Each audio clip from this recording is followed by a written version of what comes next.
Hey, what's up, family? Hey, listen, quick live video. What we're about to do is I wanted to show you the lean on this pear tree. This pear tree has been leaning for probably 5 years, 6 years. The reason for it, not because of the weight. This tree was actually hit by a car. A car came through my yard and ran this tree over, and it was laying flat. I stuck it back up, and no matter what I did, it would continue to lean, but it wouldn't stop growing. So what I did was just let it grow. But the bigger it gets, the more it leans, and I don't want nothing to happen to it. So I want you to see all of these branches here.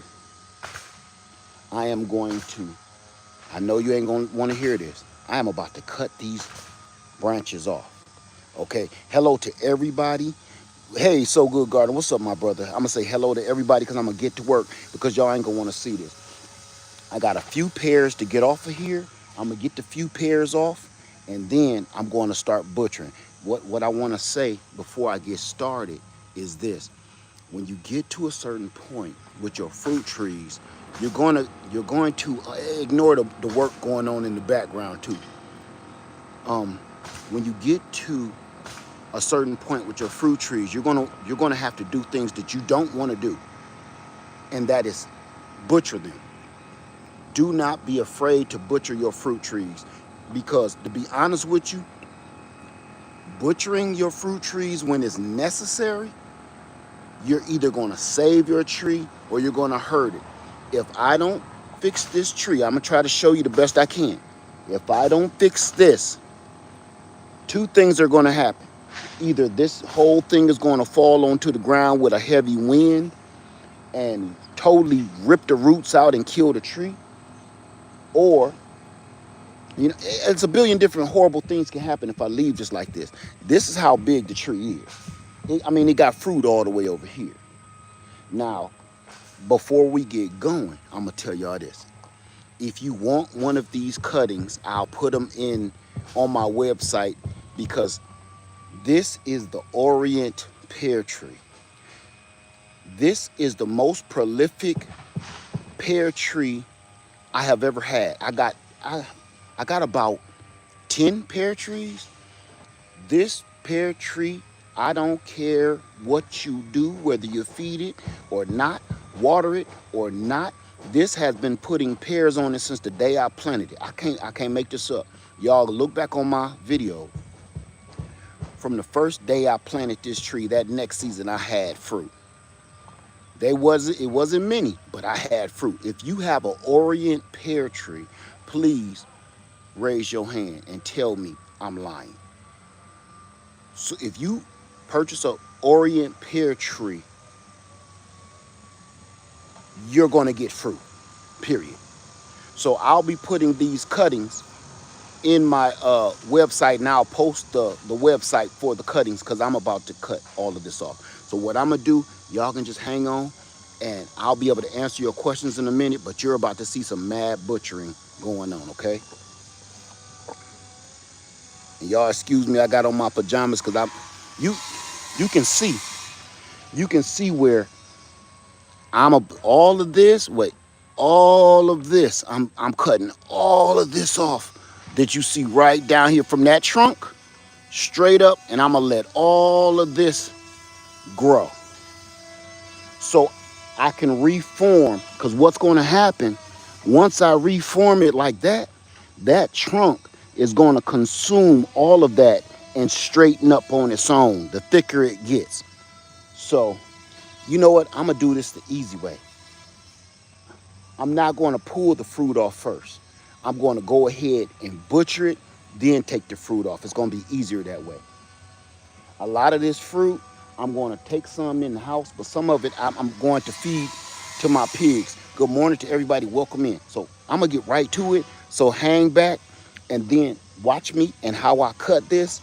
And then you can ask as many questions as you want and I'll answer them. So I'm going to get right into it. All I'm using is a Fiskars saw. That's it. So let me look at my angle again.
See this one?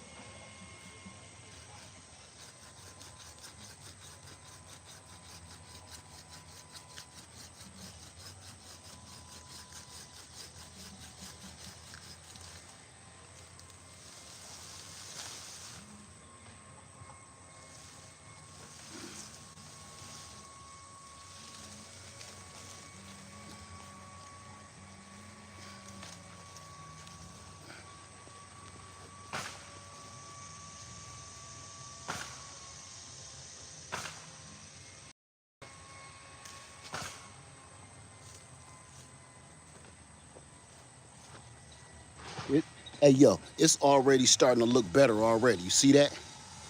It's starting to look uniform. I'm going to take these last two branches and I'm going to leave the rest.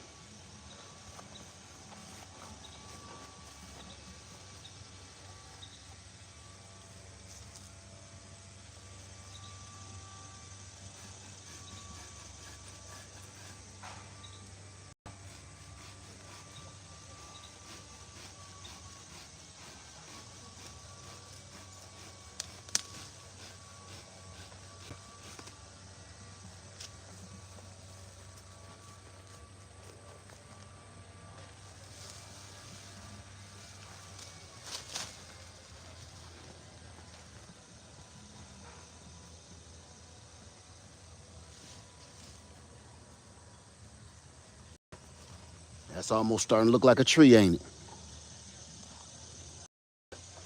These ones that lean over here, I'm leaving those. And the reason why is because the Orient pear tree, it actually does lean. It doesn't go just shoot straight up. It branches off.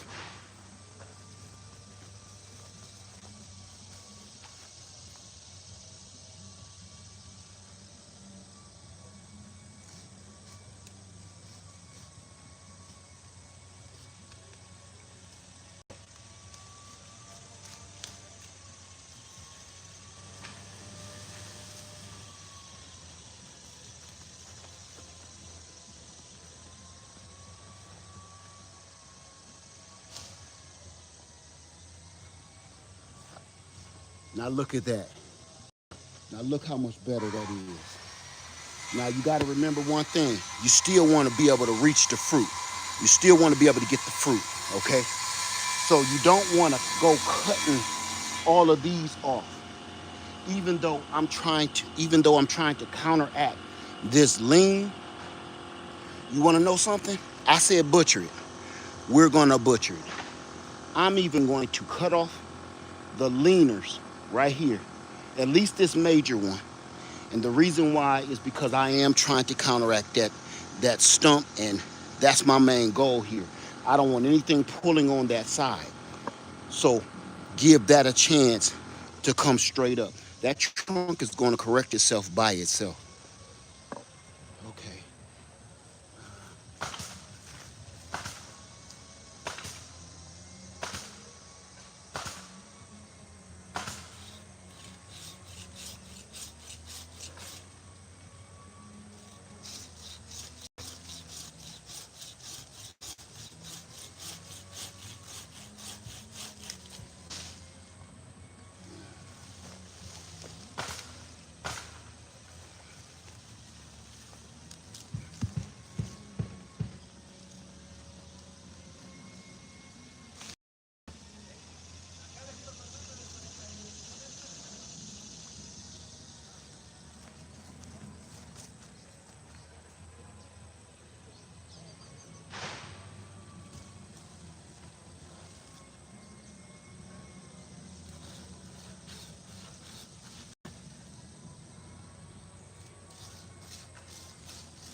Now do y'all see the difference? Can you see the difference in that? Now I just saved this tree, and it only took a few minutes to save this tree, make it stronger, and it's going to grow upright, and it's going to produce even more fruit because it's spending a lot of its energy trying to form itself and trying to save itself.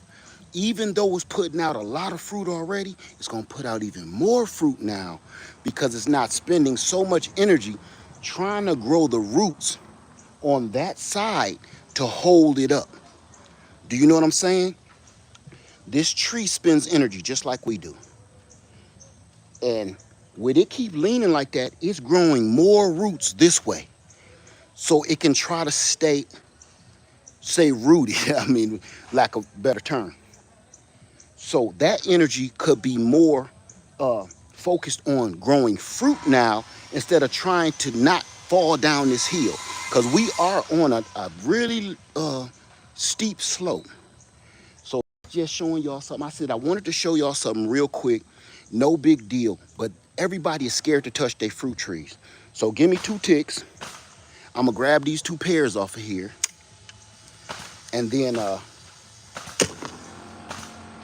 we're going to answer some questions.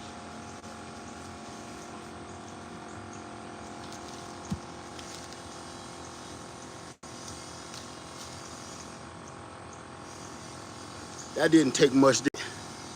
Look at that. Them boys is ready. I'm going to start waiting to pick these. Wait till August to pick all these pears because they are so sweet and so good. I usually pick them in July, but wait until August. That's the best. That's one of the best tasting pears.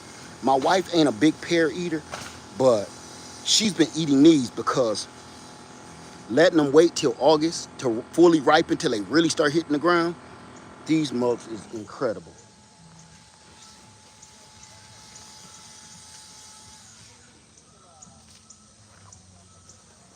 Okay. All right. So what I'm gonna do, I'm gonna go ahead and we're gonna go in here. I'm gonna answer some questions. This is how quick I wanted to do this. I dropped all kind of pears on the way. So we're gonna go in here and answer some questions. Okay. Hold on, y'all. Come on, baby. Come on.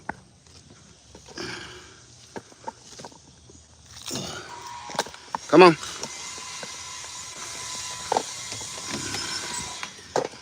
Ooh. Okay. Okay. Ooh.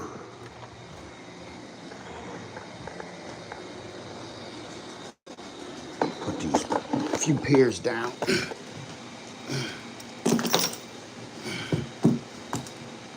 Okay. All right. We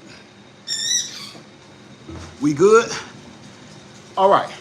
Quick live stream. Do we have any questions about anything I just did? If you have a fruit tree, if you have fruit trees, this is one of the ways you maintain them. You don't want to, because I literally just chopped off about 30 to 40% of that tree. You think I butchered it. I got proof to show you you have to maintain these trees the same way. All of them. Anybody remember last year I cut my fig tree in half? Good morning, how you doing, Angela? I cut my fig tree in half. Right now, the fig tree is exactly how big it was last year, if not bigger, and put out more fruit. More fruit than I knew what to do with. And this year, I've done something I always crack on people about. I got so much fruit and I've been so busy, I can't collect all the fruit. I can't collect all the fruit. I can't process all the fruit because I've been working on Freedom Acres, working on myself, and it's rough. Okay, here's a question here. TJ, how you doing, TJ? I said, how many years did it take for your fruit garden to look the way it does now? When did you start to yield fruit? Now, That's really neither here nor there, and I'm gonna tell you why. It depends on which tree, which plant, which shrub, and you can't judge it by me because I had a lot of setbacks. We got beavers here, and the beavers will destroy your tree. Matter of fact, a beaver is eating down one of my gumball trees, right in my gum trees right now. And a beaver will take all of your trees in one night. And over time, people used to ask me like, "Where's all your fruit trees? Is you lying? You planted them? Where they at?" Beavers eat them and take them. I can't make this up. I wish it was wrong. Beaver, you will come out, your tree will be huge and beautiful. You'll come out to a stump every time. I got an apple tree here that the beaver ate it down to a stump. They usually eat it down to about 1 inch. They leave just enough, like they smart enough to leave enough so it can grow back, so they can come back later and eat. But I end up putting a fence around it, and now the tree now is as tall as my rooftop because I just let it grow back from that right over the rootstock. It still had a little graft on it. Boom, tree, give me apples every single year. So I can't say exactly how long it took my whole food forest to grow, because everything was different. Everything started at different times, whether I purchased it at different times, put it in the ground at different times, or I had a setback by it being destroyed by, usually 9 times out of 10, it's a beaver that destroyed the tree. So I would get another tree or let it grow back. So all that took time. Now, if you want to ask how long did it take for that Orient tree, thank you, what's your name? Rhea. If you asking how long did it take for that pear tree to give me pears like that, that pear tree has been giving me pears since I planted it. The Orient pear tree. If you ever run into an Orient pear tree, not Oriental, Orient, like the Orient Express train. If you ever run into an Orient pear tree, before you buy any other pear tree, you buy this one. I'm gonna tell you why. Because it is totally disease resistant. I don't spray it, I don't water it, I don't feed it. I don't care what the conditions are, hurricane, drought. This tree never dies, and it'll blacken a little bit on a couple leaves, but it's disease resistant. Whatever that tree does, it stops it in its tracks. So Good Gardener, you got one of these too, don't you, bro? You got an Orient pear tree. If I'm not mistaken, I believe I could have swore you had an Orient pear tree in your yard. Don't you? This is, that's right. Yes, sir. Absolutely. This, I had troubles with all my other pear trees. Even the Oriental pear trees, my Asian pears. They always give me trouble, man. I never get a real crop out of them. This one gives me more fruit than I know what to do with, and I can prove it. I got a whole 2 more trees full of these that's 4 times bigger than the one you just saw. That tree, the one in the backyard, is 4 times bigger than that tree up front, what you just saw. Let me get back in here. Tony Henry says, "Good morning, Led. I'm learning how to use YouTube to communicate with you. Thank you for sharing, bro. No problem." Let me see. Nala's Nook says, "Mama's Orient pear tree is over 40 years old and still producing." And that's the thing. They never stop producing. They're not, what is it called? I'm not going to use them words. That might get mixed up in translation. They produce every year. They don't do 1 year and then they chill a year and then this year. Every single year for 6 years, this tree gives me more fruit than I know what to do with. I ran out of all my jars just with the pears. I have more pears stored up from being canned than any other fruit or meat that I have. So if the poop hits the boot, okay, we gonna be eating pears for years. All right, let me see.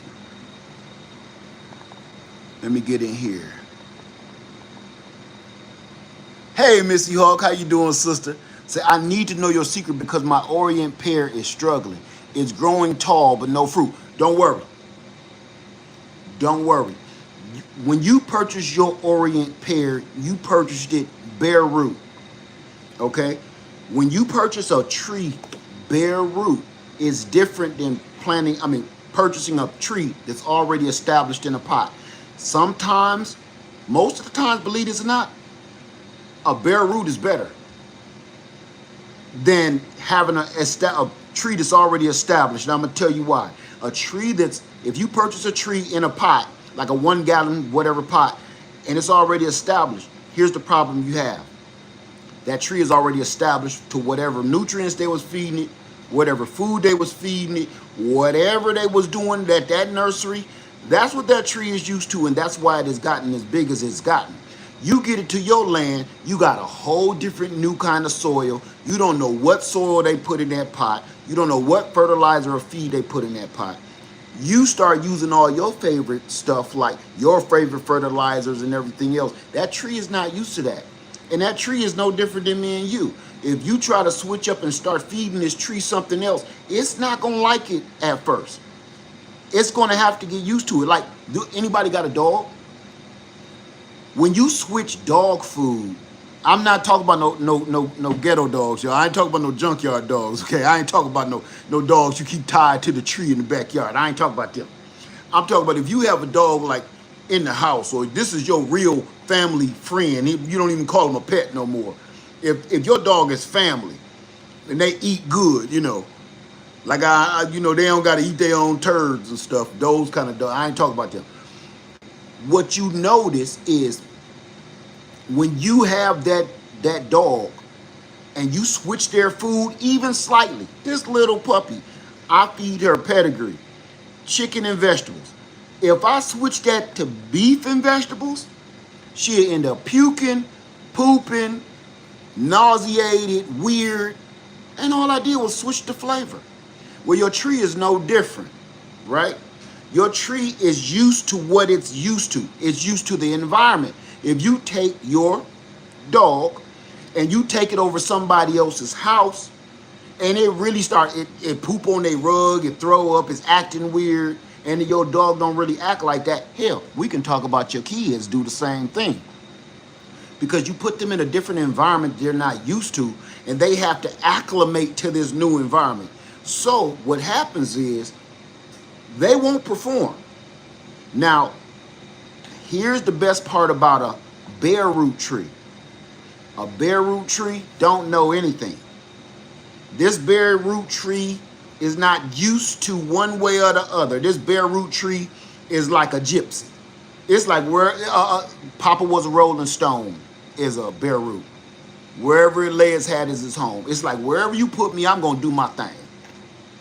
So a bare root, you can put it anywhere, and that's where it will learn to get used to that soil, that feed, that nutrients.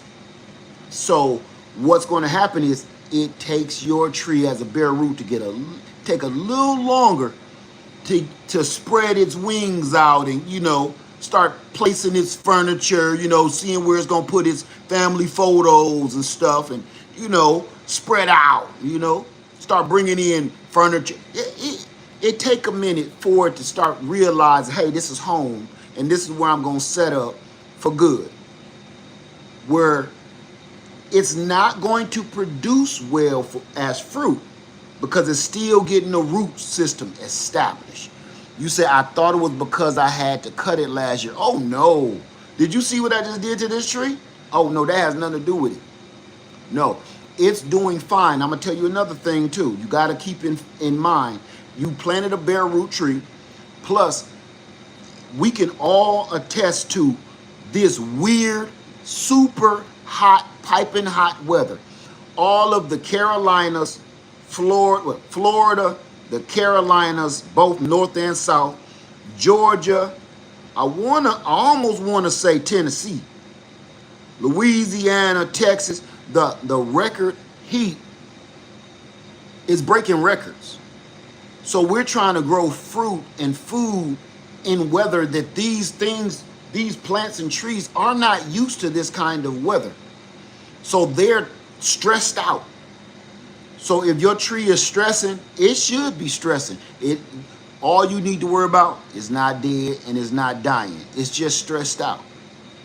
Normally my trees, believe it or not, even put on more fruit than it put on now. But this heat is just relentless, right? Okay. Patrick said, yep, Baton Rouge is warm. I know. No, you doing everything right, Missy. I'm watching you. You doing everything right. Let me see.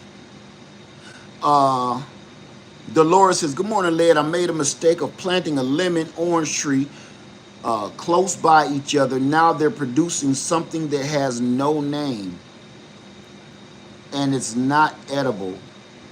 Is there a remedy? No. That everything you said does not, that ain't how that works. That's not how that works. That's a good one. I can probably help you with that. You said, I'm gonna read this over. I made a mistake by planting a lemon and an orange tree close by each other. Now they're producing something that has no name and is not edible. Is there a remedy? I can tell you what exactly happened. You're not growing a lemon and an orange tree at all. Your lemon and your orange tree that you planted close together has nothing to do with cross-pollination. What happened was your lemon tree or your orange tree, they both probably died. Did they ever die back? Or you purchased a seedling. Did you plant a seedling? Let me see what your name is. Dolores, did you plant a seedling?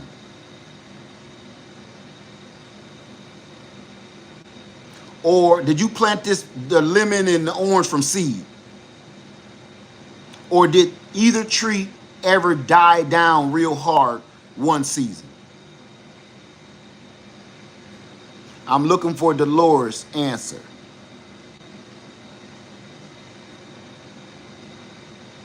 See, Francis says her okra isn't producing in Florida. Ours is real slow going too. Dolores says, no, they produced the right fruit for a couple years. Now they're bigger. I don't know. I don't understand what you're saying. What you said, they produced the right fruit for a couple years and now they're bigger. That it doesn't work that way. See, let me break it down to you, okay? So you don't get confused. Fruit trees are like people. I know this sounds crazy, but stick with me, okay? Bear with me. Fruit trees are like people. When one woman with her DNA strand and one man with his DNA strand get together and have a baby, that baby has both of their DNA. Sometimes it only had one, or it has both of their DNA, and it'll probably look more like the mother or look more like the father, or it'll be a perfect mix, look like the mother and the father, right? I got one of them right here. But that's not how that works. You can't have the male and the female come together and that changes the female or changes the male. Doesn't work that way. So whatever fruit is growing on those two trees was the fruit that was already intended to grow on it. Now, when you cross-pollinate, whatever orange you have already has all of those citrus are in the citrus family coming from the citron. So they all kind of have a bit of the same DNA. So all what happened to your orange or lemon tree is you might taste a hint of lemon or lime, or you might taste a hint of citron, or your orange may not be, it may even be sweeter or different, but you ain't gonna change the whole DNA of the tree, okay? It was cross-pollinated, but it ain't gonna make it inedible at all. Now, what I was thinking was, and you still didn't answer my question, did you grow the tree from seed? Said no, they produced the right fruit for a couple of years. Did you grow them from seed, or did they ever die down really hard? Like you had to cut a bunch of dead tree off of that tree. Did that happen? How you doing, Oliver? Teeny says, just cut down 3 peach trees, which was loaded down with peaches, but the problem was I was having with them. They are all problems, I'm gonna say. Problems with them, they are all sick with this sticky goop. You shouldn't have cut those peaches down. I could have helped you solve that.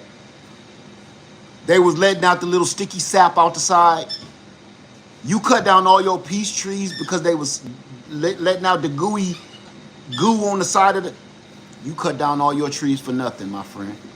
I'm gonna be honest with you. The fix for that is so simple. You could have had that covered and done, and had even more peaches next year. I hate that you cut them down.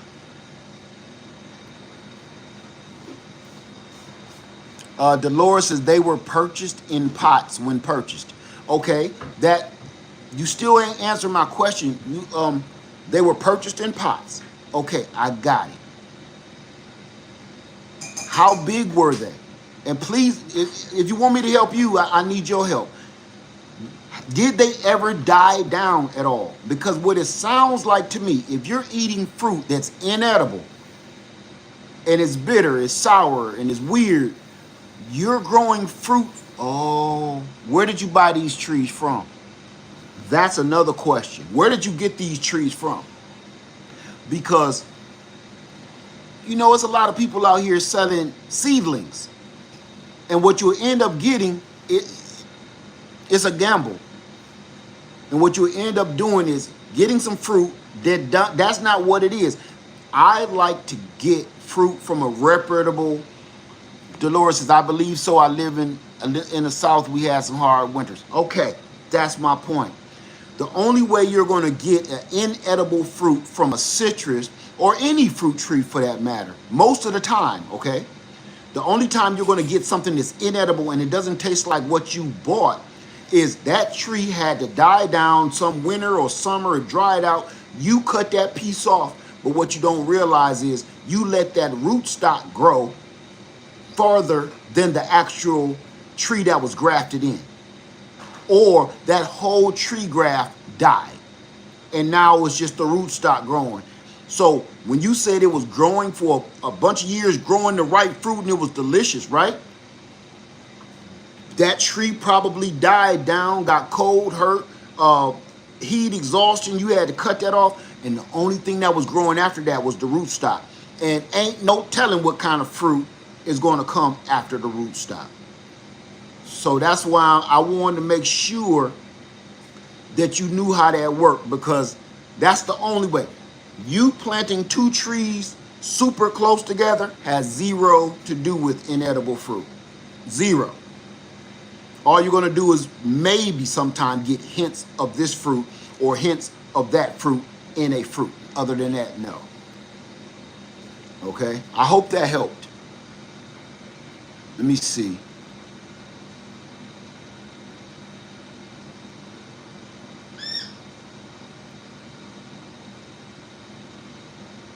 They are hard knots with a bitter taste. Yeah, you growing a rootstock fruit, my friend. Fatima says, what's the fix for sap on peaches? Wherever that sap is coming from, move that sap out of the way.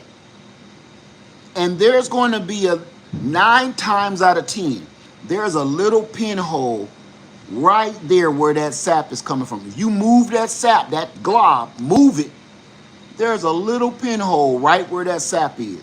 It's a peach tree borer. Okay? And all you have to do is literally take a needle or a nail and poke it in that hole. There's a little worm in your tree or a little beetle in that tree eating that tree. And when you poke that needle in there and whirl it around like that and pull it out, watch you pull out some goo. Not the sap from the tree. You just smash whatever insect that was. Now, after you kill the insect in the hole, Spray it with some peroxide or some alcohol, some 70% isopropyl alcohol or some peroxide in that hole. It ain't nothing else you got to do. That tree is going to heal like you would heal. All that is, you had a couple of peach tree borers in there. It's a couple of different things that can really kill a peach tree. We ain't going to get into that, but 9 times out of 10, you had a peach tree borer. You got to move that sap, and it's always going to be a little pinhole right there because something is boring in. And what happens is when that beetle or that beetle is in there to bore in, eat that tree and lay its egg in that hole, that tree is bleeding. That's what that sap is. That tree is bleeding its sap. And believe it or not, I know this sounds crazy, that sap is sweet because that's all of that fluid running up that cambium layer trying to produce fruit and branches. So if you want to stop that, do what I said. Put a pin in it, kill whatever insect is in there, and spray it with some peroxide or alcohol. Simple. I've been growing trees. Shit, I've been growing peach trees about over 15 years. And once I found that out, forget all of those remedies and sprays and all that garbage they had you trying to buy at the store. Literally, all it takes is a little time to sit there and every hole that you see, every little sap that you see. Now, I'm not saying that's the only problem why peach trees have sap, but that's one of the main ones that I dealt with. Matter of fact, that was the major one I dealt with. When that tree got that sap in it, you'll buy a peach tree from the store, right? And it'll already have that sap in it. Buy it anyway. Buy that tree, but before you add it to your orchard, because if you buy a peach tree from the nursery or where a big box store and that tree is already leaking sap, it already got a peach tree borer in it. So what you want to do is go ahead and poke something in there. Don't put it in your fruit orchard yet. Put it in isolation somewhere and clean that up. And once it start doing better, then you can introduce it into your orchard. But either way, when you introduce it into your orchard, just keep an eye on that and make sure you check for that all the time. But if you let it go long enough, it'll eventually kill your tree. Your tree will be looking sad for a couple years. You know, they usually don't kill it. They just kind of start killing half of it, the side of it, a couple branches. But if you stay on top of it, and here's another one. One of the biggest reasons why people get peach tree borer, you got that mulch right up against that trunk? If you got your mulch right up against the trunk of your tree, all you doing is making a bridge for them things to crawl out the ground, out of the grass, come up in a safe space, and get on your trunk and bore through that. If you want to help prevent peach tree borers or any kind of borers on your tree, I'm going to tell you one thing to do. Instead of using wood chips and mulch and all of that, use pine needles. They hate that. Insects hate pine needles. They hate pine oil. So they're reluctant to go across those pine needles and pine oil when, let me see, when you put them around a tree. And don't let them touch the base of the tree. Fatima says, unfortunately, the bird got the 3 peaches I had. I noticed the sap on them and didn't put mulch against the tree. Okay. Right. That's why I was like, peach tree canker and all that. For me, it's rare for me to get peach tree canker. It's usually that borer. And people I would diagnose it and think that it's the borer before I thought about canker or anything else. I really would, because now you start talking about getting remedies to put on the tree. Nope. I would look for see if it's a borer first, because that's free. Stick a needle in a hole, you got sold. Okay, I hope that helped. You're very welcome, Teeny.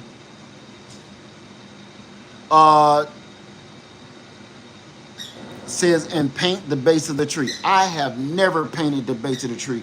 I'm not going to say that does not work. I just think it's 100% unfreaking necessary.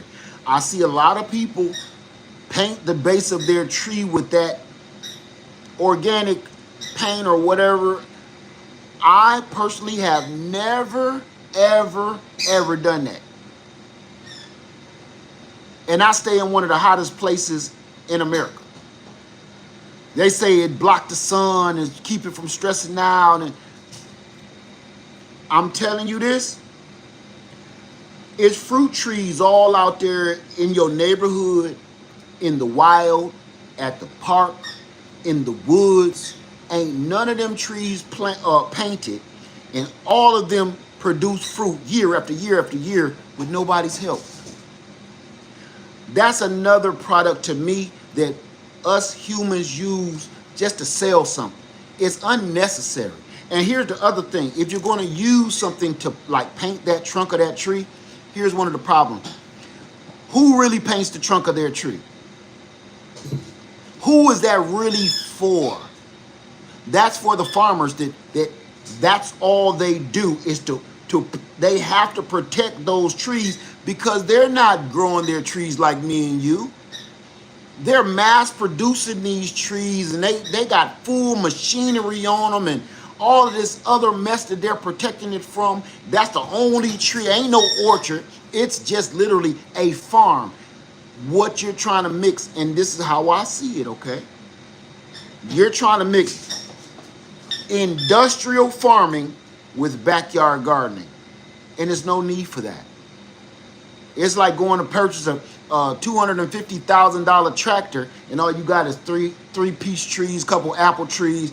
We mix things up and mess things up by trying to incorporate industrial farming with backyard gardening, and never the two shall meet.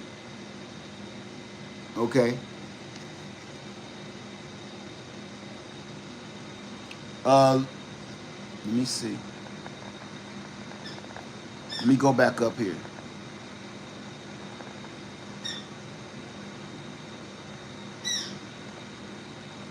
Let me see.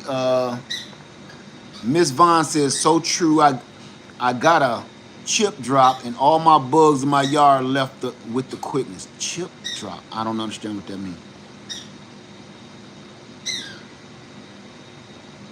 Miss Vaughn says, painting the tree does not stop the UGA. The white is supposed to reduce stress, not necessary unless you have an orchard. Right, that's what I'm saying. Lives, what is a sticky wrap?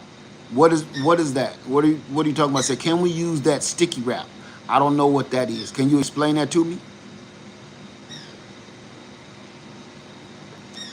Patrick Jones said, two entirely different things. Absolutely. Second Floor Gardens, how you doing? Says, the tip you gave about the mulch not being around the trunk is for the trees or just peach tree. It's for everything. Do not let the bark, your mulch or your compost touch the bark of your tree. For two different reasons. Number one, it becomes a bridgeway for disease or insects. Number two, if you put mulch or compost and it's touching the bark of that, the trunk of that tree, you know what you just did? You literally just buried that tree, that trunk. What's going to happen? That trunk is going to start to grow, just like one of my chili dog methods, right? All you did was do a natural air layer. If you put dirt up high on that trunk, you're going to start getting little suckers to come off. That's how that works. You just let those pores on that trunk of that tree open up. They'll open up like this and let out new little sprouts, new little trees off that rootstock. You don't want that rootstock growing anymore. The only rootstock you want growing is the rootstock it was grafted on. My fist is the graft. This is the rootstock. My fist is the graft. My wrist is the rootstock. You don't want this growing because this doesn't do anything. You want this growing because that's the power. Okay? So if you put that mulch and you bring that mulch and that compost up too high on that trunk, it's going to start growing. And what those suckers do is suck out all the energy out that tree. And like our friend earlier in the video, what happened to her was this died. Because if you let these suckers grow that's on the rootstock, they're going to be stronger than the graft union. They will use up all the nutrients because they're closer to the root system. They're going to take most of that energy and they're going to grow. Imagine this. This is the tree. These are the root stocks. And then you put mulch up on that. The suckers are right here on the root stocks. This is what they're going to do. They're going to overtake this tree until the point they divert all the energy and totally kill the tree. And then they're going to overtake. You're going to think that if you're not paying attention to your fruit tree or know how this works, what you're going to think is you're growing a really great tree and it's growing really fast. But what you don't understand is you're growing the actual root stock. And a lot of people say, Led, I've been growing my tree for this long. I ain't seen no fruit. Because you're probably growing the root stock. Either you've been sold a root stock or you're growing a root stock because your tree died or has been overtaken by the suckers and you think it's all good and it ain't. I've seen it a billion different times, and everybody here that been gardening as long as me know. And when it comes to fruit trees, I ain't gonna lie, I'm the shit. I just patted myself on the back. I've been doing this a long time. Am I scientific? No. Don't ask for scientific terminology. You got Google for that. But if you want to know what works and what don't work, holler at me. I got you. Okay? How you doing, Analytic Gardener? How you doing? Listening and driving. Be careful, my sister. All right. Let me see. Liv says it's called Tanglewood Tree Wrap Insect Barrier. It's brown wrap I've seen on trees. There's sticky substance. You put on the wrap. That's a no for me, dog. Lives. I'm gonna say no. Let me see. Missy says, oh, let me get out of there and cut these stickies off. I'm gonna tell you why no. To me, I have never used it for one reason. I'm going to say 7 or so years ago, a company sent me those sticky things, and I had the same mindset that you do. Like, oh, this will be great. It'll capture all the insects and yada, yada, yada. I put one around a couple of trees, and I was going to do a video review for the product. What did I find? I come out a couple days later, it did catch insects. Every insect in my freaking yard. Mosquitoes, wasps, my honeybees, yellow jackets, crickets, ladybugs, lightning bugs, and this the worst part. You think that's bad because it was almost covered up with that. Here's the worst part. I gotta cut the grass. So when I'm cutting my grass and the lawnmower's throwing grass, it's covering the sticky traps. And I said, it sounds smart, but this is kind of stupid. You want to know the other part? Insects were still on the tree because insects fly. Those sticky traps don't mean anything. And you know what I saw other insects doing?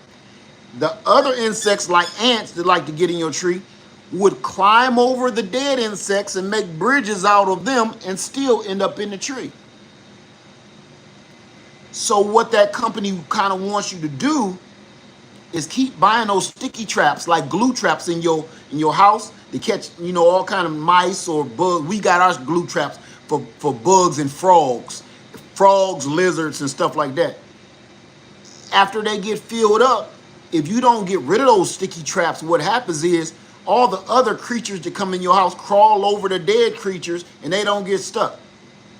So what you got to do is keep replacing those, and those are expensive. I have never done it besides that time, and I'll never do it again because once I thought about it, it's freaking ridiculous. And one experience happened where, I'm going to tell you this. Well, my daughter even asked me about this one, and I know this is not a question. I'm going to answer the rest of the question. Do I use netting? Abso-freaking-lutely not. My daughter said, Dad, why don't you put netting? What tree was it? I don't remember which tree we got a lot of fruit on. She said, put netting over it. No, I never used netting. I used it 1 year, about 6-7 years ago on my peach tree. I will never do that again. Why don't I want netting on my fruit tree? If you put it right over top on the fruit tree, it gets tangled up. But most people are smarter than that, and they build like a little bridge and all of that stuff over it. Great. If you built a frame for your netting, your bird netting, that's wonderful. Here's the part that ain't nobody saying, they need to say it. Birds get caught in that bird netting and they die. You got two problems with that. Now you got a big old giant bird netting full of dead birds and stinking dead birds over top of your garden that you gotta get out and remove. They twist up and tangle up in your bird netting. And two is when they dying, say you all at work. It's summertime and all those little bird juices and drippings start to drip down on your fruit. That's another one. Here's the worst of it all. And that's just my experience where I said I would never use bird netting again. That's why people say, why don't you cover that? And birds gonna get it. Let them have it. I'd rather them have it than deal with what I dealt with years ago. Here's the other worst part. You don't want to be bothered with no dead birds, right? You got bird juices all over the place. You like, I'm gonna just throw this netting away when I get time. And I'm gonna go buy another net and put it over there. Guess what problem you got now? Every predator in your neighborhood or in your yard want that dead bird. They're going to be trying to climb up in that bird netting, and they're going to get tangled up in it. You want to know, you won't believe this, but this is the truth. You want to know what animal gets tangled up in bird netting even more than birds? Snakes. You would think a snake is slithery and they can wiggle out of it. The worst, that bird netting catches snakes more than it catches even birds. And when I tell you, you can get a dead bird out, that snake ain't gonna die. So ain't no just going up and grab that snake and, no. You gotta put that snake to rest depending on what kind of snake it is. And most people don't care what kind of snake it is. They're gonna make it go night-night, right? I've dealt with this for years. I made gardening my life, and I about done seen it all. Trust and believe, if anybody's had bird netting, they can tell you these same stories. All right? Trust me. Oh, it's going to happen. Maybe not me. Oh, it's going to happen. The question is when. That's it. Okay? Let me get in here. I'm going to go back up. I missed some questions. Let me see.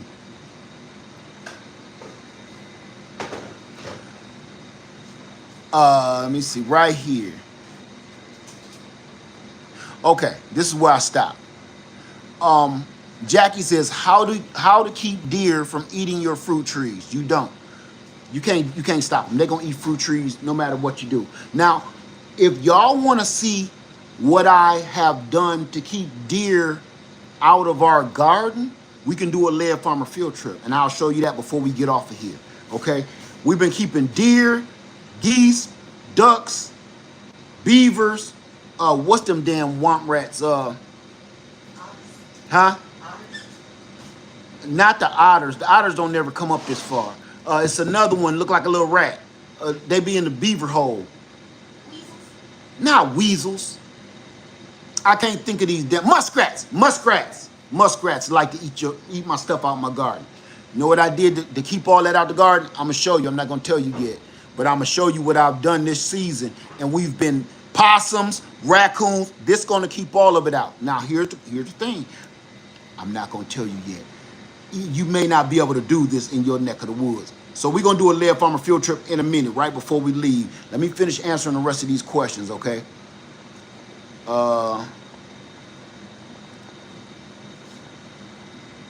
Okay. Katina Brooks says, I was given a peach tree, but left it in the bucket. I was going to move it, but the roots busted through the bucket. Let it grow. Let it grow. Missy Hawk says, some of my trees have started growing suckers. They got to go. Cut them all off. All of them. I don't care how nice they look. Cut them off.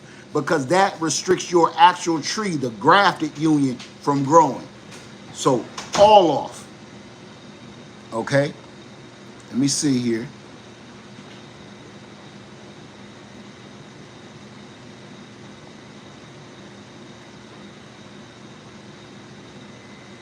Let me see.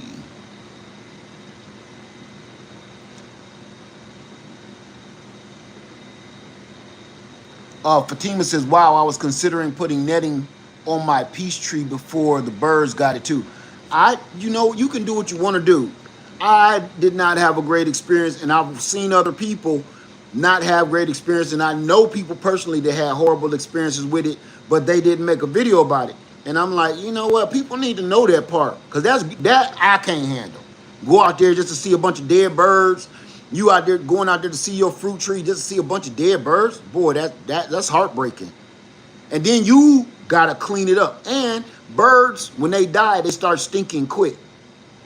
Birds will start stinking in a matter of hours, actually. Little birds, too.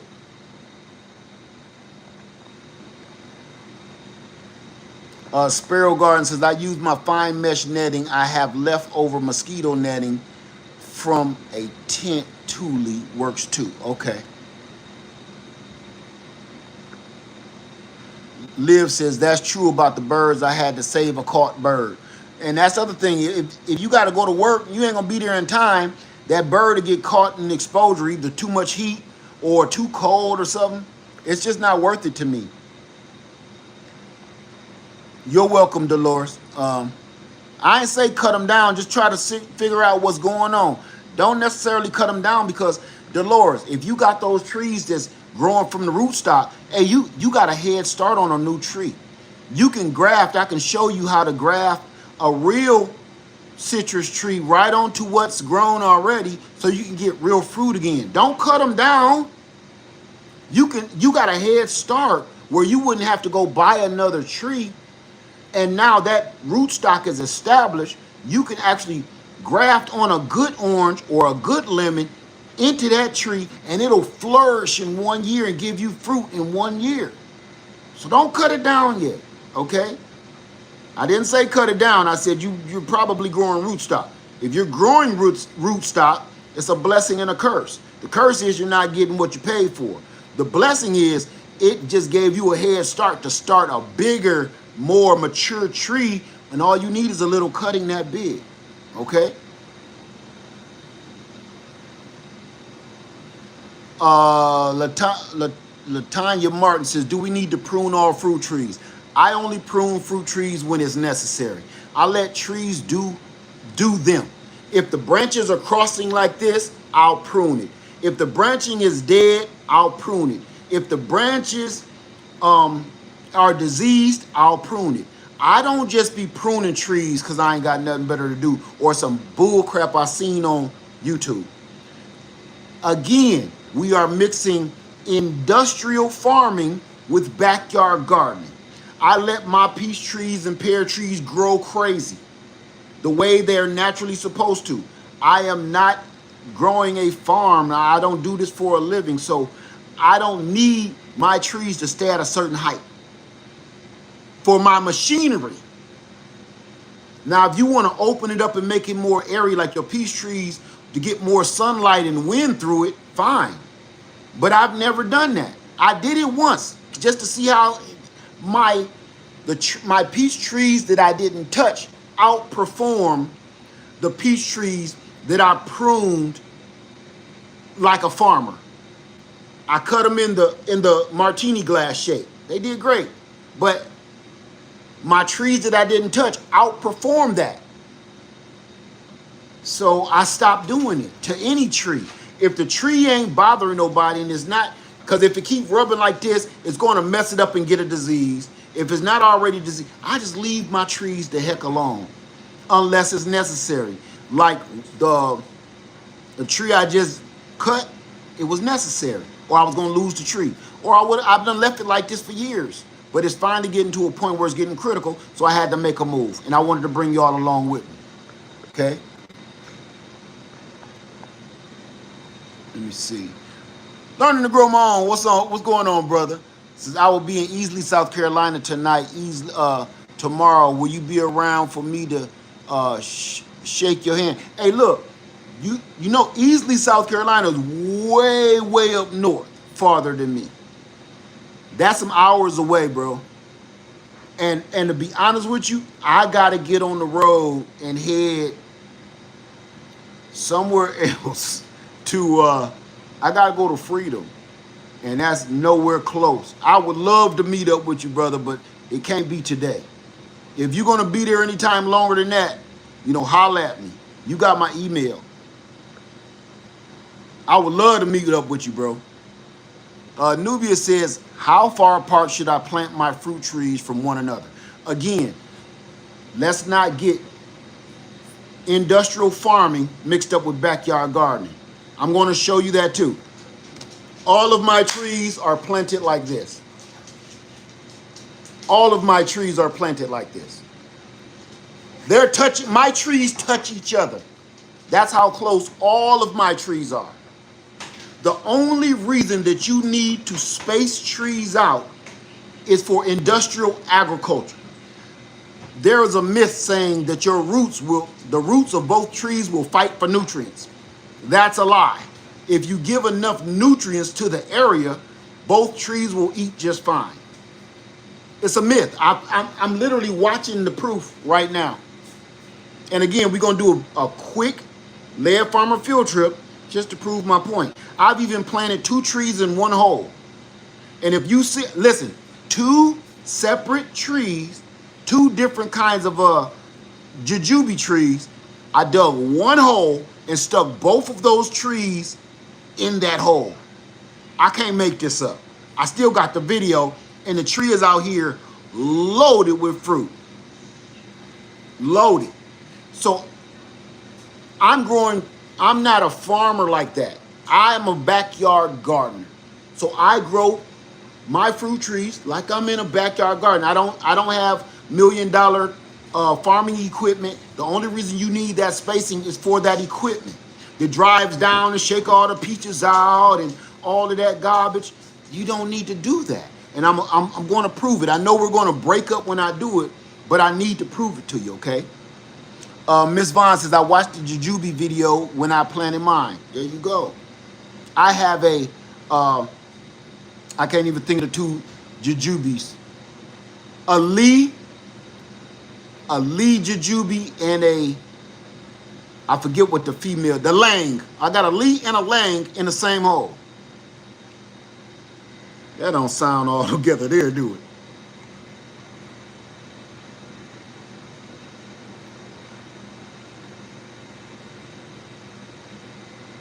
Let me see.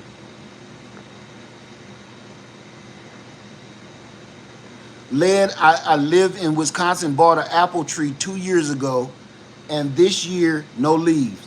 Okay, your tree's probably dead. Did you check the bark? Check the bark to see if it's brown or green. You ain't had no trees all year, no leaves all year in Wisconsin? It's probably toast.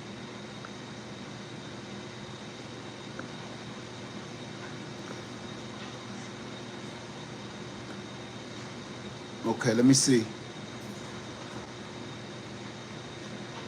Latanya says, in your opinion, is it better to plant bananas in ground 8 or potted? Both. Do both. I'm here in 8 with you, and I don't care about that new listing crap they did. My bananas grow fine in the ground and in a pot. I even accidentally took a little chunk of banana and threw it in a bucket out here, and it's just growing in water. We got to do this field trip, and we're going to break up, but it's going to be worth it. Let me see. Oh, learn to grow my own self. I'm coming down looking for my land. I'm going to do my best to meet up with you, man, but this weekend is rough, bro. It's rough. You're very welcome, teacher.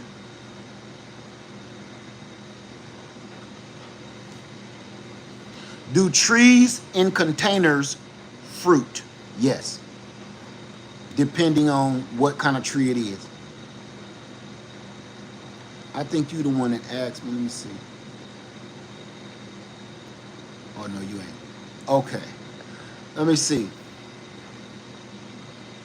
Latanya says, in-ground keeps it dying and growing back slowly.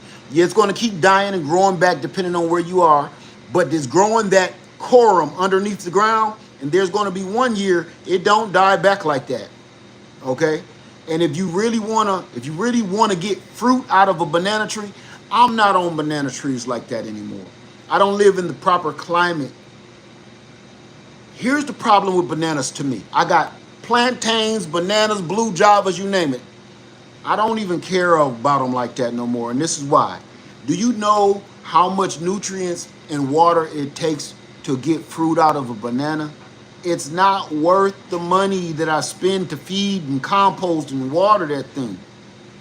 I refuse. I did it for years.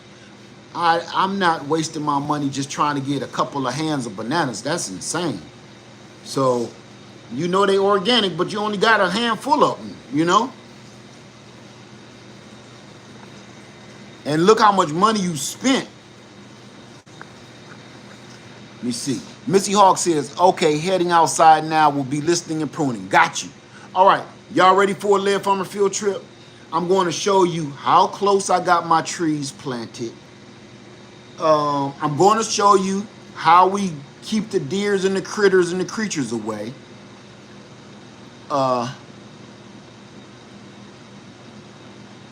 Says, hello, I have 2 fruit trees in pots. Do I need to find out where the water lines are before planting in the ground? Absolutely. Call, I think this is universal. Call 811 and come out and have them mark all your underground utilities. Absolutely. Do not dig in the ground. Nobody. Do not dig in the ground if you haven't been living on your land or your home long enough to know where the underground utilities are. Do not dig in your yard, because if you put a shovel down and hit that doggone wiring, you're going to have a whole new hairstyle, okay, when it's said and done. Okay? I'm not playing. A lot of people lose their lives trying to start a garden and they didn't do one simple thing. Call 811, have them come out and mark all of your underground utilities, your power lines, water lines, fiber optic cables and all that. And you, listen, here's the other thing. If you don't die, they still gonna find you because you just knocked everybody's lights out in the neighborhood. Don't do it.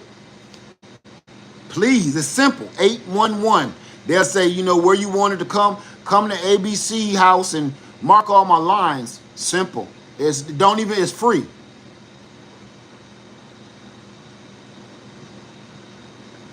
Okay. Say, okay, thanks. My vision is just trying to grow all types of fruit and nut trees. Thanks for the info. Thank you so much. You're very welcome. Okay. All right, y'all. Laird Farmer field trip. We down? We going? No? Yeah? No? You with me? You not? You ain't? You with me? Anybody? You down with me? You going? You want to? So what I want to do, if we're going to do a Laird Farmer field trip, I want to set up one of my expanders so my Wi-Fi have a little hope.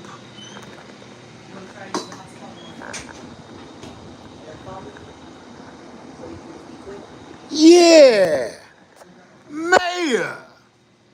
Mayor Goldie Wilson. I likes the sound of that. Okay, all right, y'all. Can I keep fruit trees in containers indefinitely? It depends on which fruit tree it is. Figs, yes. Blueberries, yes. Blackberries, yes.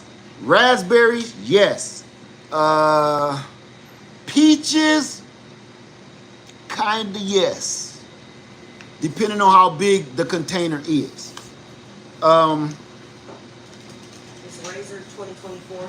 Shh. Hey, people listening. Hey, y'all, we about to go outside Laird Farmer field trip. Give me 1 second. I need to hook up this Wi-Fi. What now? Wait a minute.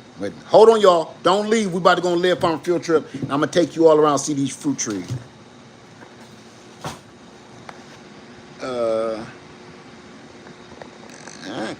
We on Laird Farmer field trip. Let's go. I have my baby going with me. Let me get this together. I hope this works, cause me and your mom were just talking about this. No, I got a hotspot. I'm thinking about getting it cut back on. I got a T-Mobile hotspot. And everybody keeps. That's what I got tomorrow. Oh, me? Okay. You can let her run and frolic. Ready to go frolic? I use the word frolic. All right. Okay, y'all ready? Layer Farmer field trip. We are out on Easley Island. Now I'm going to show you a couple things. You saw that, didn't you? Big you got? Oh yeah, it's All right. another one right here. I know, and it's another one right here, and it's two over there. Jeez. All right. Watch this, y'all. I know we normally get more than this, but look, still, this. I'm glad only one is coming. Let me make sure. Can y'all see me? Give me a thumbs up if you can see me, and give me 2 thumbs up if you can see me and hear me. Look at my baby. Look at my baby. Hey, baby. All right. I ain't getting no thumbs up. Can y'all see me and hear me? Give me thumbs up. Yeah. Okay. Yeah, Okay. All right. I'm gonna start out here.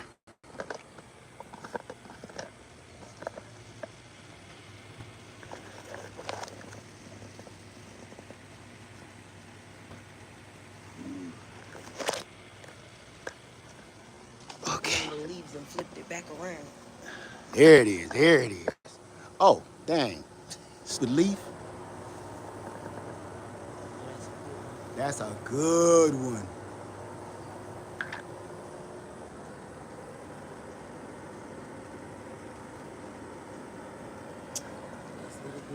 Yep, this one is coming along. And this one. That's this. I think this is a white Russian one. I don't know. It's a couple different kind down here. Oh, that's huge.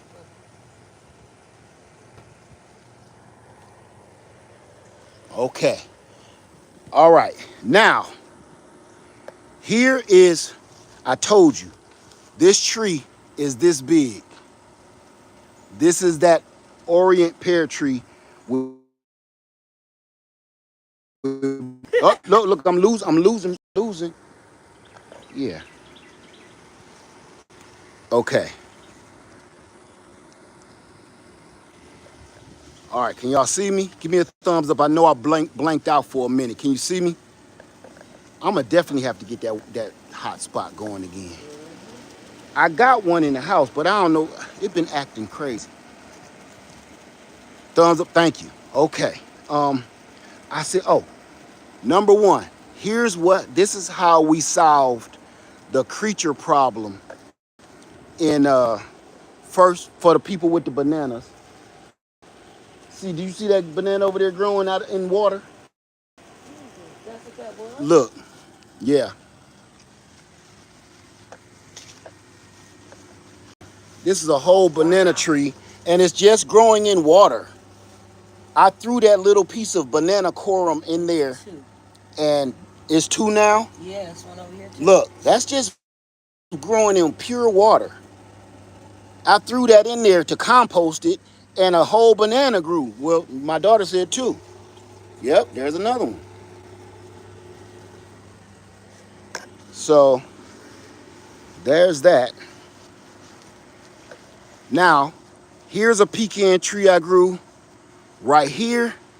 This is, I don't even remember, I always messed up the Cody or something like that. And it's loaded full of nuts.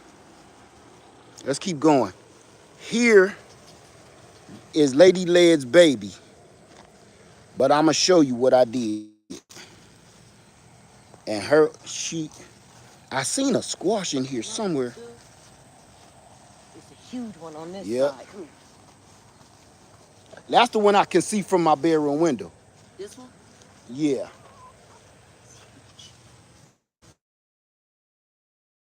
Move, pup, or you get popped. But Oh yeah, we still got that. so, how did we do this? Look, electrical fencing. Electrical fencing. This is the same one that I control the pigs with on the land. I got this at Tractor Supply, and I think this was on sale for like $110, $109 with everything. And then you just buy the spool of wire, how big a wire you want. That's dirt cheap, like $20 or something like that. And then you buy the posts, or you can buy the big heavy posts, or you can just buy some little cheap ones like these. I didn't want no major big posts, but you see how how bent in this is? Because the deer, let me get close. The deer will come and the creatures will come. I got two levels. They'll come and walk up to it and they'll try to run forward and get zapped while they're getting electrocuted, and then they'll finally run the opposite direction. So this is how I keep the creatures out. Now, oh my God, look at these pecans. Look at these nuts. I'm trying let me see. This pecan tree is so loaded full of nuts. Just dropping them. I know. Dropping these nuts. Okay. I gotta watch my step because you know it's snake season too. Oh, yeah. Especially back here. Your, probably over 20 feet tall. Persimmons all the way to the top. All the way to the top. Can y'all see that?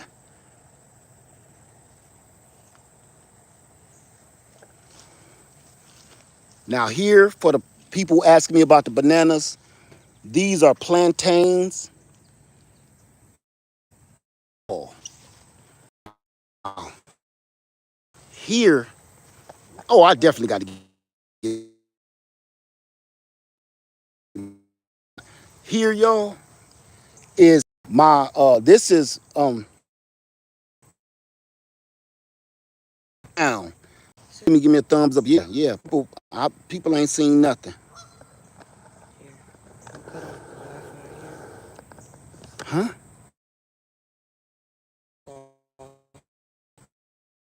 Exclusively putting out just your hotspot. Okay. So you should be good. Can you give me a thumbs up if you can see me and hear me? We experimenting. Okay.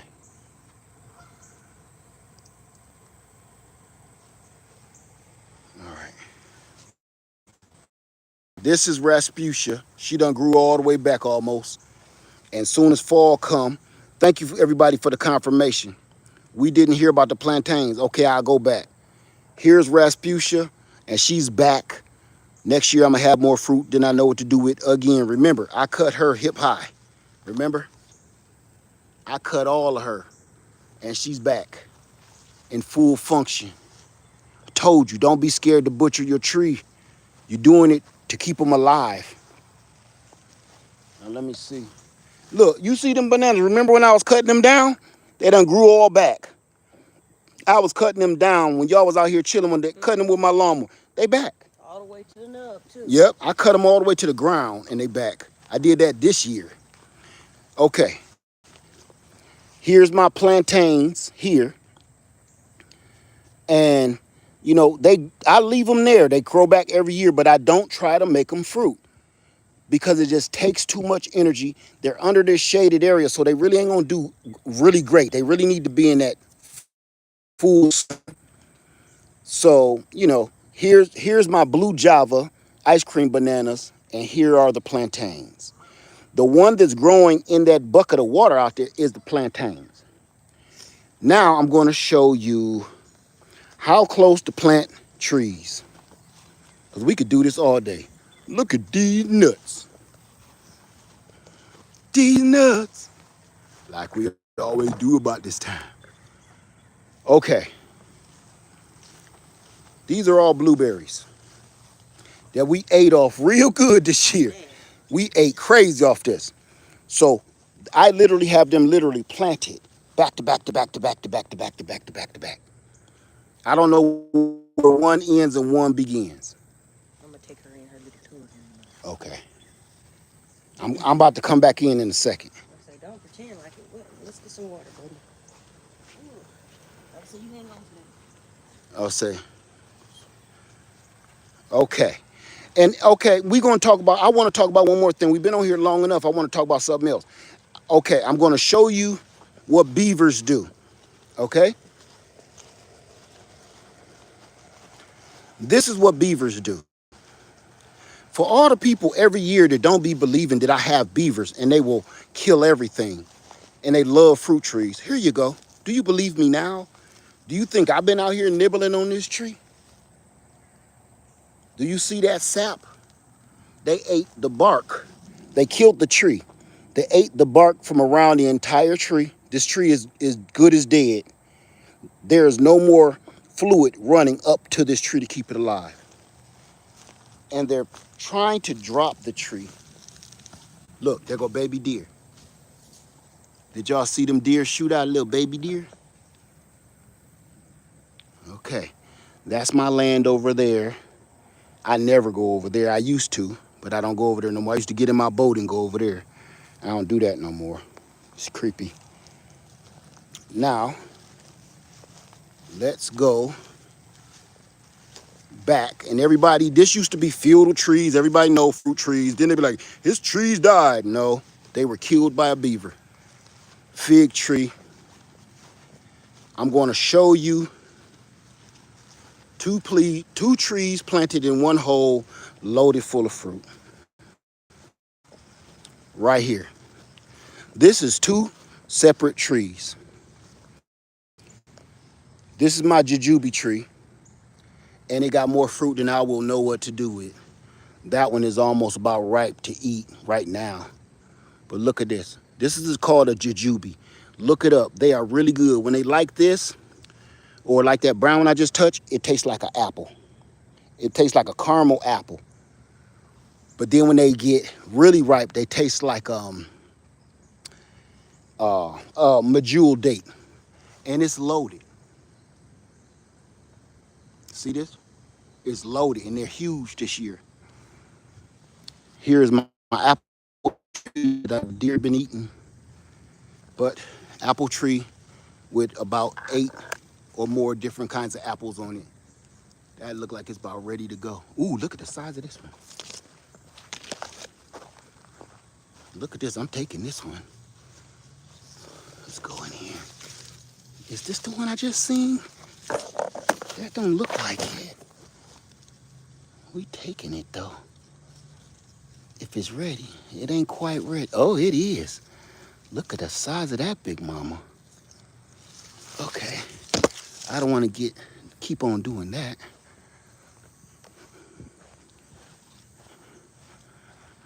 Okay, plenty of apples to get. They starting to split. I should have been got them. Okay, now, oh, these are, I said this already, 2 trees in one hole.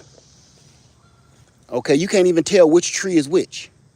This is 2 trees in one hole. 2 different kinds of jujube, one hole. Okay, now, if you want to see your citrus grown side by side with no space to spare and how productive they are, I'll show you that too. Everybody about, because everybody keep asking me how much land they should buy. I'm not going to get on land in particular, but I do want to put some reality into your land buying situation. Okay. Here, I'm not going to go no further because this grass is tall. I should have cut this, but that is 4 citrus trees right on top of each other. You don't know one from another, do you? There's one, there's one, there's one, and there's one, all touching each other. That's 4 different kinds of orange trees, loaded full of oranges, okay? Loaded full of fruit. You see the little fruit? I don't want to go any closer because I got on pajamas.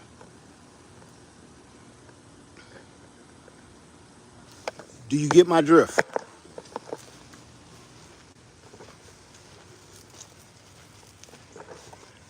If you can see me, give me a thumbs up. If you can see me and hear me, give me 2 thumbs up. And that way I can answer the questions and I want to talk about something.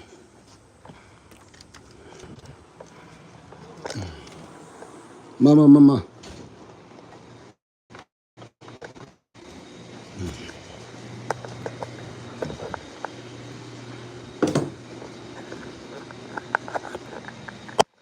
Oh. All right. Here. I'm gonna try to link my. It did you good? That's what you Yes. did? Oh my God. That's a Wolf River. horse apple. This ain't even as big as they get. They literally get like a pumpkin. What? Yep. Where did that come from? They're all over here on the tree. Okay. So here, let me cut this Wi-Fi off, y'all. Hold on. Oh, just wait a minute. Let me try to. So I ain't gonna cut it off till you get on it. Yeah, okay. So now everybody keeps. I know I own land, rural land, raw land. I know I own that. And everybody keep thinking when they want to purchase land, they think they need 10, 15, 20, 30, 40, 50 acres to accomplish growing fruit, apples, pears, oranges, persimmons, pomegranates. I just showed y'all just a handful of stuff. We got blueberries, plums, blackberries, blueberries, raspberries, about 4 or 5 different pecan trees, persimmon trees, pears, what else? Loquats, jujube, different kinds of apples. I could go on and on and on. Apples over here, mangoes, and everything else. This piece of land that everything is growing on right here is probably I'm not even growing it, not even on a quarter of an acre. And everybody keep thinking this is the average normal sized yard in the South. And everybody keep thinking you need 500 acres to grow an apple tree, and you don't. And that's not true. Now, I've been saying this for years, and somebody misconstrued what I said years ago. I didn't say you don't need land. I said you don't need that much land to grow food. You don't need 40 acres to grow apple trees. Okay, you wouldn't even know what to do with 40 acres. Let me see here.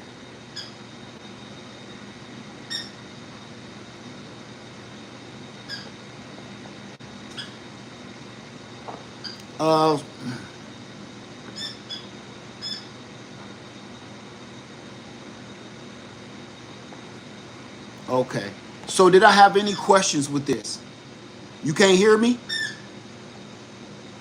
Can everybody hear me? If you can hear me, give me a thumbs up. If you can hear me and see me, give me 2 thumbs up.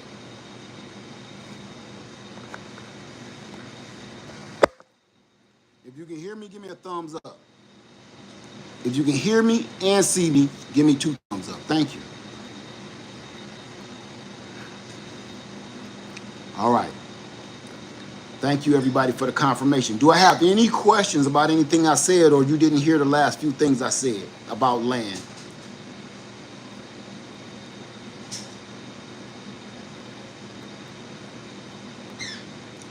Hey, y'all might need to catch up a little bit because everybody said they can see me and hear me. Fast forward the video. Okay. So, how much money do I need to get an acre of land? I don't know.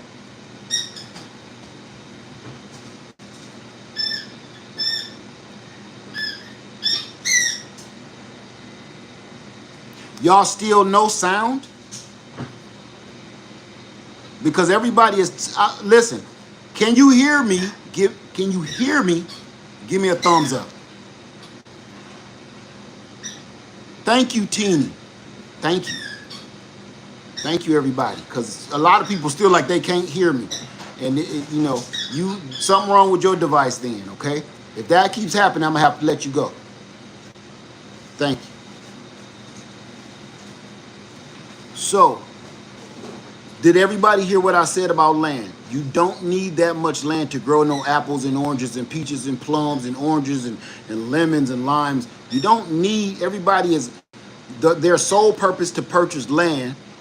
The lowest I saw for an acre is $500. Nikki Brown, cut it out. An acre of land in where for $500? Please don't spread misinformation, okay?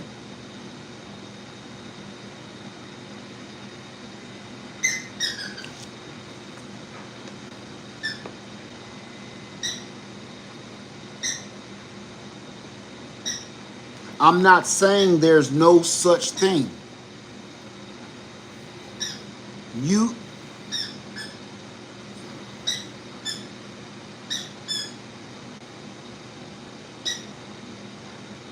know you don't need much land to grow. You don't need any land. You can grow it in your yard. What are you talking about, Stephen? I don't understand your question, if that's a question or a statement.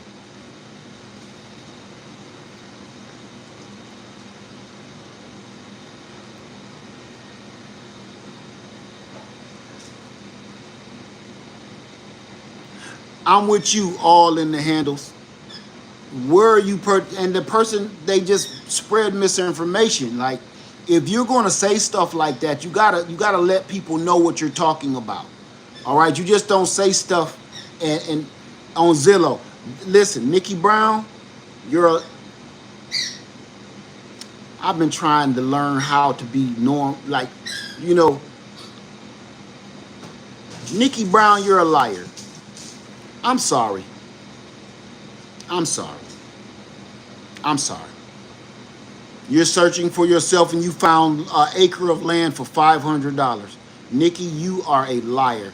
All right? I'm going to just say that. And I know I don't want to be mean, but you're lying.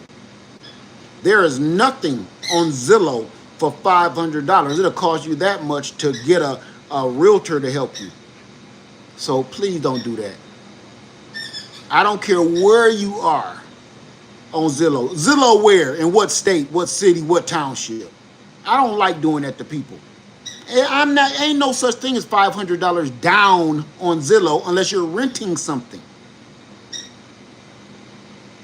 We're not talking about renting and leasing. We're talking about purchasing land.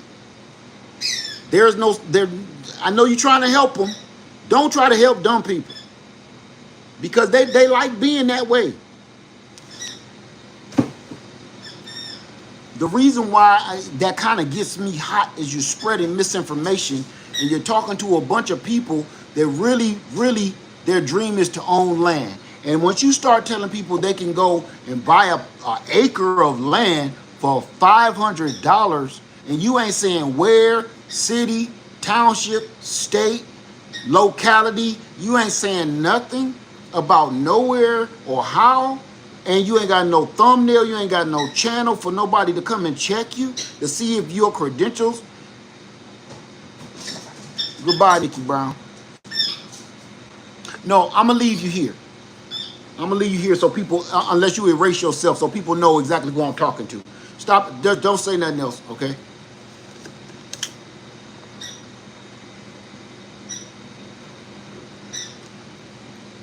Don't say nothing else, because you don't know what you're talking about. If anybody,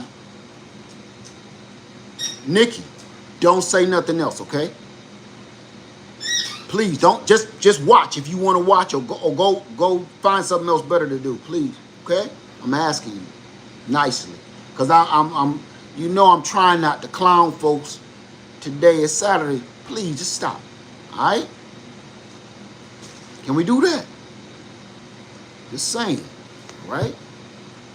Just go find something else to do. Eat a bowl of cereal or something with no milk. Something tear up the roof of your mouth. Okay. But I'm telling y'all, this is the problem that we can get into that, because this is one of the problems why people don't go forward through with the dreams that they have in their mind. Please stop trying to make excuses for her brains. Don't try to defend her. She probably literally meant thousand. No, don't try. You don't know what she meant. So that make you look worse. Don't try to figure out what this person is saying. Listen, the point is being made. She doesn't know what the fuck she's talking about. So stop trying to make her sound like she got some sense. Because it's confusing. You got a person that don't know what they're talking about, and a person right here that you're literally watching with acres and acres of land and 3 properties. So you dig what I'm saying? Please don't try to make her make sense. Literally, I am living it. And you got a person with no thumbnail, no channel, no nothing. Just come on, you can buy an acre of land for $500 with no details. Don't try to feel bad for nobody that come in here spreading bullshit. Let's not do that. Let's not defend that nonsense. That's our problem. We always forgiving people. They ain't got no damn sense. Some people don't deserve that, man. Listen. Hey, it's 2026.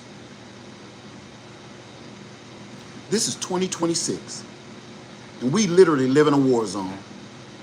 We are literally living in some of the worst times in history. There is no time to try to decipher dumb people from smart people. Either you one or you other. Don't try to figure out if they got right good sense or not. As soon as they come to you, they show you who they are. Let them be that and hold them at arm's length. That person just walked into a room and said, I know where land is for $500. An acre. All right, I'm gonna have y'all do me a favor because I don't want to go off. I've been fighting this all day. All right, anybody, anywhere on this channel watching me right now, don't care where you live, don't care where you look, go and see universally across the United States of America how much per acre the average is across America. Across America, any city, any state, how much is the going price average, national average, for 1 acre of land?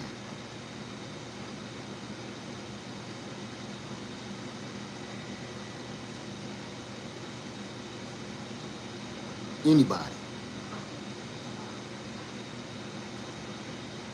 What's the national average?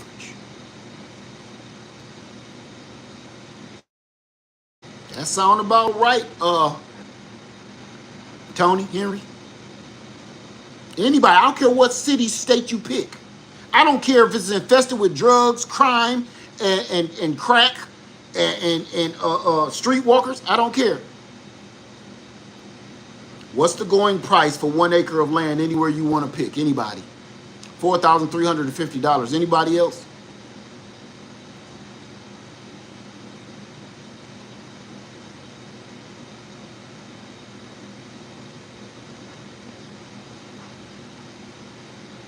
Say, even here in the Bahamas, that can't get you anything. That won't get you a ticket to the Bahamas.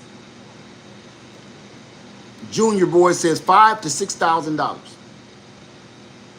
And we talking about in some rough patches where the first thing you do besides plant a garden is you need to buy some firearms to make sure you can wake up in the morning. The reason I'm doing this and the reason that kind of stuff gets me hot is because I don't like people spreading misinformation. Not in 2026. If this was 10, 20 years ago, I wouldn't even care. But people are desperate right now. People are in need. And people need to be educated. And people need good, solid information. Because everybody's lives is on the line. For that person that's talking, you don't understand what you're doing. You're opening your mouth and you don't know what you're talking about, and you're going to get somebody in trouble. I'm not talking about you paid $500 to your grandmama to stay in the backyard and put a shed in her backyard. That's not land ownership.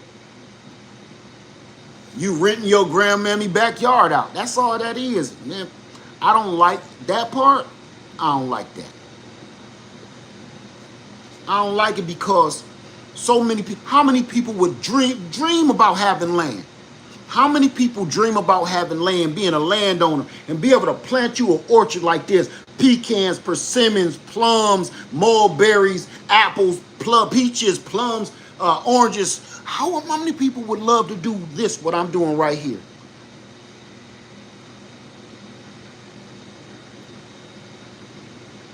Most people. Now, what if I told you you could buy this or Freedom Acres for $500 an acre? you would get excited and you would go out and start looking for land for $500 per acre. And when you don't see none, you're going to get upset with me because, like, he must be lying. It's no such thing. I think the only place where $500 per acre is in hell. Literal hell, Satan and all that. I ain't talking about just a bad neighborhood. I'm talking about the Lord of evil. You might be his neighbor kind of thing. I don't like that because that gets people all excited about the wrong stuff. And us as black folks right now, we don't need no misinformation right now coming from anybody or any direction. Either spit facts or shut up. Don't just cut, especially if you ain't got no channel and you ain't got no thumbnail, nothing. I can come and check your credentials. Shut up.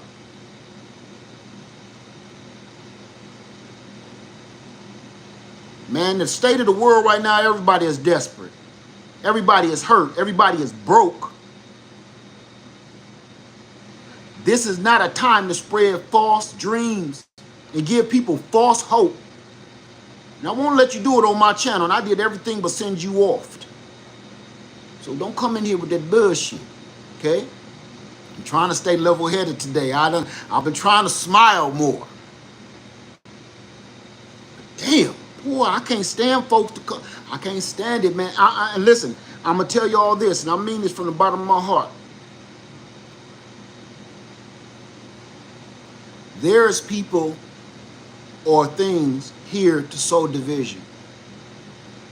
There's people or things put in place to give you false hope. And they do this on purpose. Because in 2026 right now, the way everybody is standing, it's easy to become discouraged.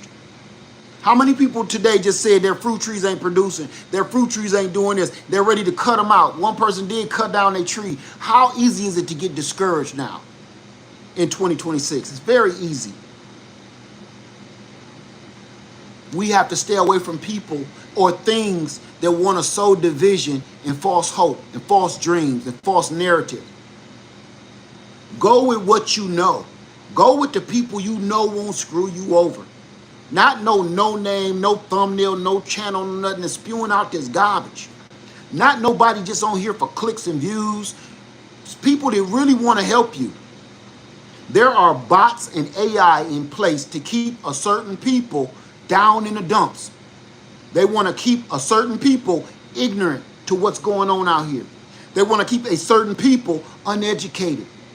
They want to give you false hope, false dreams, and lead you down another direction so you cannot defend yourself or your family. I am not that man. And anybody that want to come against me on that, you're going to have a problem. You know, Regina, it ain't that don't let her get me. It ain't that she, you know what? She has got me, and I'm going to tell you why. It's because she ain't getting me. What it is I'm going to let you stay. She's a liar. And the reason I'm letting her stay on my channel today instead of wishing her to the cornfield, because I am going to start exposing said liars by leaving them on my channel and letting people judge for themselves. Go to her or his, whatever that thing is, channel. Anybody right now, go click on her thumbnail and go to her channel and tell me what you see. Anybody now, go to, I'm going to say your name too. No, I ain't going to call you out. In the orange, Nikki, go to that channel, click on that thumbnail, and tell me what you see on her channel.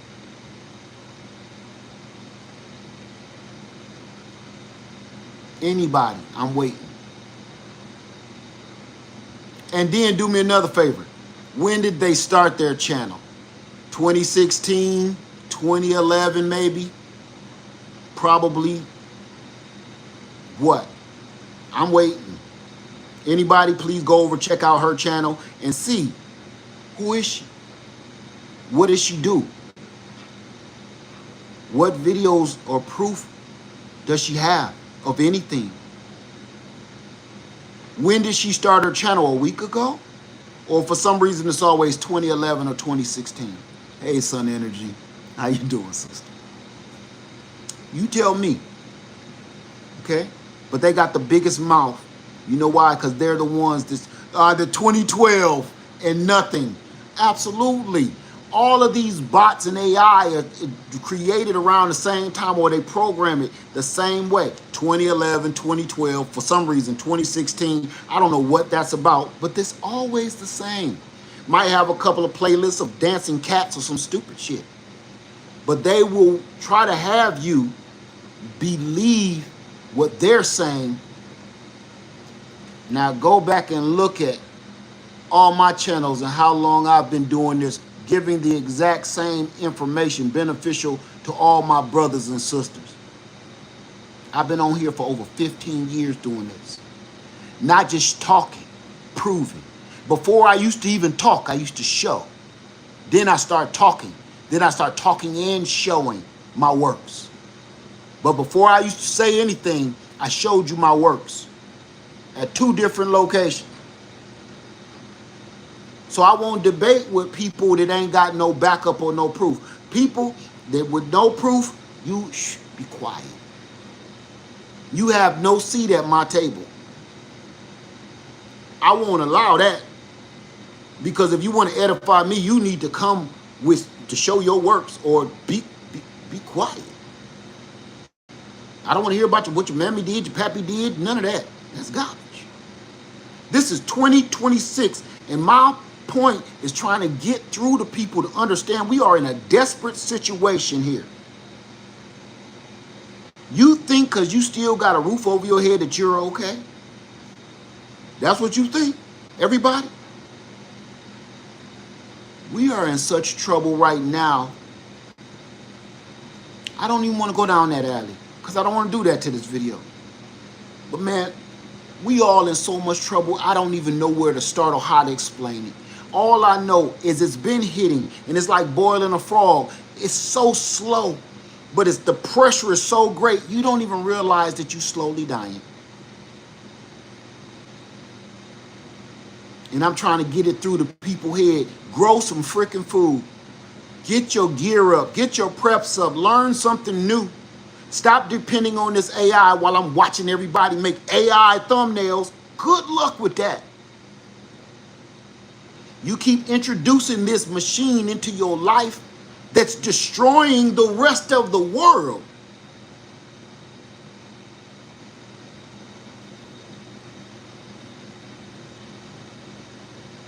Before I go, I want to ask y'all a question. Did anybody hear about this new AI that has created viruses, diseases, fungi? Literally living organisms? Has anybody heard this new report? It's all over the freaking TV news reports. Has anybody heard that AI has created life? Organic life. Has anybody heard this? Where everybody in every country is freaking out like this has gone too far.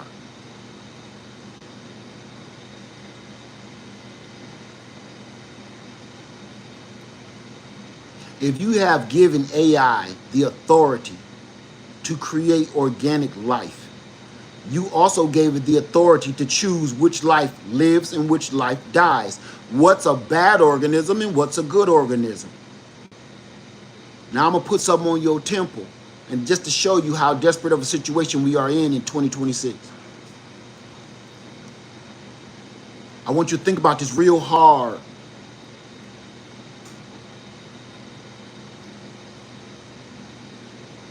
Mankind has done nothing but destroy this planet. Nothing. This mankind, human beings, have done nothing but destroy this planet. This planet is organic. This planet is alive. That lava flowing all through the veins inside the core, that's blood of the earth. These earthquakes and all that, everybody think that's random. This planet is alive. Why is it made up of mostly water? So are we. We have done nothing but pollute it and destroy it every century since we've been here. So what would that make us? That would make us a disease. That would make us a virus, because we, as human beings, are making the earth sick. We are killing the earth. We are the cancer of said earth. So if you give AI the authority to decide what lives and what dies, what's good viruses and bad viruses, what's good bacteria and bad bacteria, what's a host,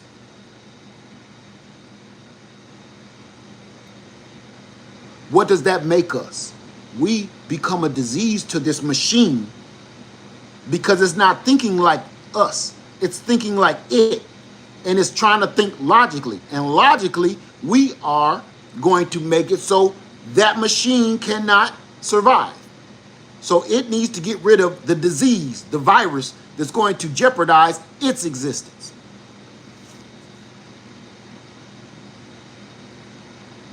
That's how serious of a situation that we're in 2026. And that's why I am kind of hot about somebody coming here talking nonsense. That's right.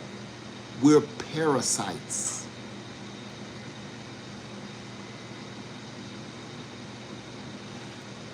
If a machine was to describe us, that's what they would describe us as. We're literal parasites. Everything we do destroys this earth because we don't work with the earth. We work against it. We rob it of all its minerals and gifts. We're a parasite. We only feed, we don't give back. So the reason I said that is because I want to get put into your mindset of how desperate of a situation that we're all in 2026 and cutting the shit about it. So that's the part I get a little hot about when somebody come in here with some bullshit and trying to steer people in a stupid direction to give them false hope, false miseducation. I won't stand for that no more. Now, all these other years we've been having a good time, but now things are dire. So if anybody want to go follow that bot with no channel that started their channel in 2012 with no proof of what they're talking about, you're free and welcome to do so. Anybody that want to get on board and hear about the truth, you can hang out here with me. Simple. Some people just love to be entertained, man. Some people don't want to know the truth. They just want to be high and keep their mind off of their troubles. And that ain't gonna be that's not here. That's not this channel. So, with that being said, everybody enjoy your Saturday. I'm about to go out here and pick the rest of these pears off these trees I cut. If anybody wants a cutting, I'll post. Anybody want a cutting of these giant pear trees? If anybody want a cutting of those branches I cut off from that Orient pear, I'll put it in the description box and put it on my website, and you can come and purchase a couple pieces. All right, with that being said, until they gone, Laird Farmer 73, I love everybody. Enjoy the rest of your day. I love you. Be safe. Be sane. Be smart. That one. Be smart. I love you and I'm out. Peace.